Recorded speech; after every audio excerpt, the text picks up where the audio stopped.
This is literally two movies into one. Does it translate well? Mm.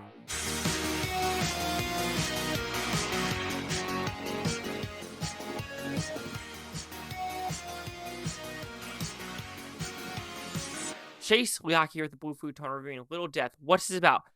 I don't want to call this a simple premise because I don't think it is that simple, but the overall theme of Little Death is narcotics, is addiction, and where we are at in the world today with a decent amount, I want to say, political commentary, but a lot more social commentary with where we are headed.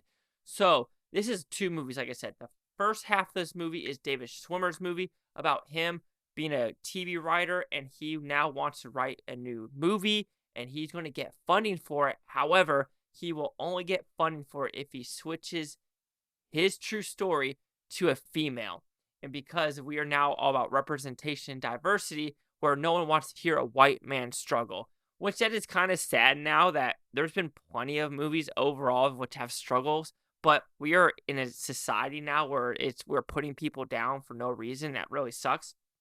And then the second half is basically two, I want to call it lovebirds, but two friends that are completely drug addicts, and they are now going to figure out what to do because something happened that connects them to the first one.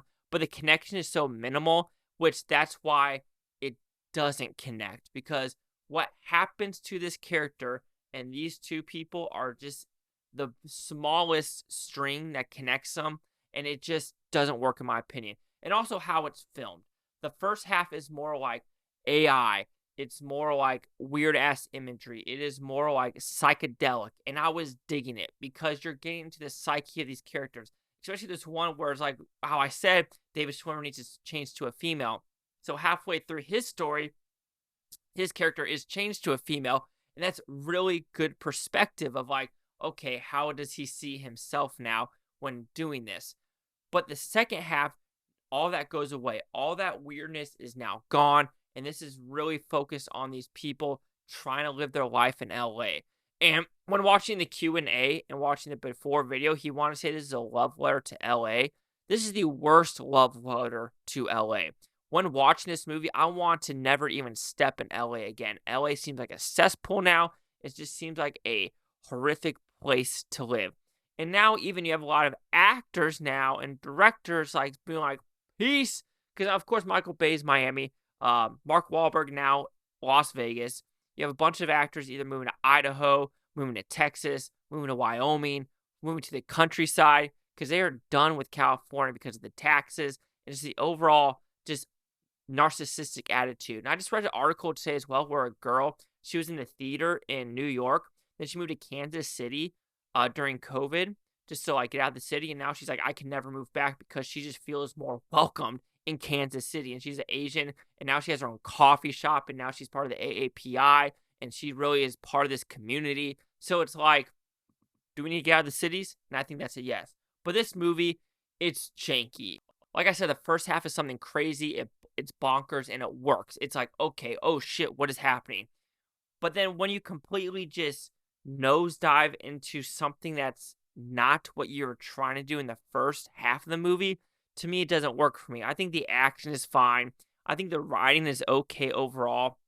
Like I said, there's a lot of social commentary about, Jeff Bezos, the World Economic Forum, and how, like, stealing the farmland and, everyone wants to go vegan, and the wokeism with Seth Green, which he does have a point where it's like, when are we bowing down now to, like, this umpteenth degree?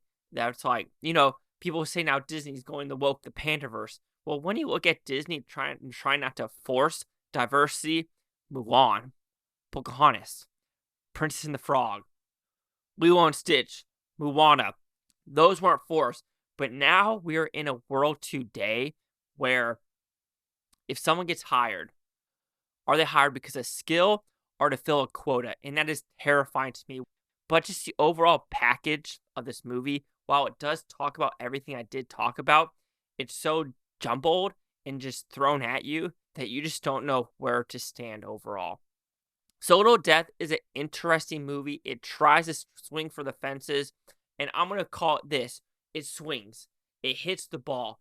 and it's on, the foul line. It looks like it's going for a home run, but at the last second, the wind takes away and it's a foul ball. So technically that home run is a foul ball and you get absolutely nothing for it.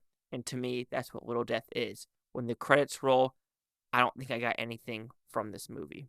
So Little Death will receive a 2 out of 5 with Futon, which equals at 40%. So see the critics' news scores gave this one. This is also produced by Darren Aronofsky, and I completely see it in the first half, don't see it in the second half. 38% of the critics, 8 of them.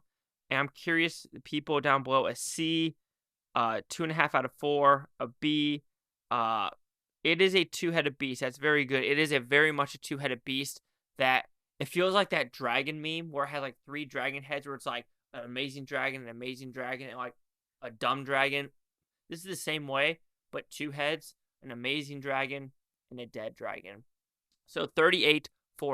Chase the Lock here at the Blue Futon. Like, comment, subscribe. One more thing, Spooftontopia, you Booftonians. Thank you for watching. Have a great day. Now you can watch this today, tomorrow, a week from now, a month from now, a year from now. I love every single freaking one of you. And as a person, I don't take a lot of pills. Don't take pills. Don't do it. Unless you really, really, really, really, really, really, really need them.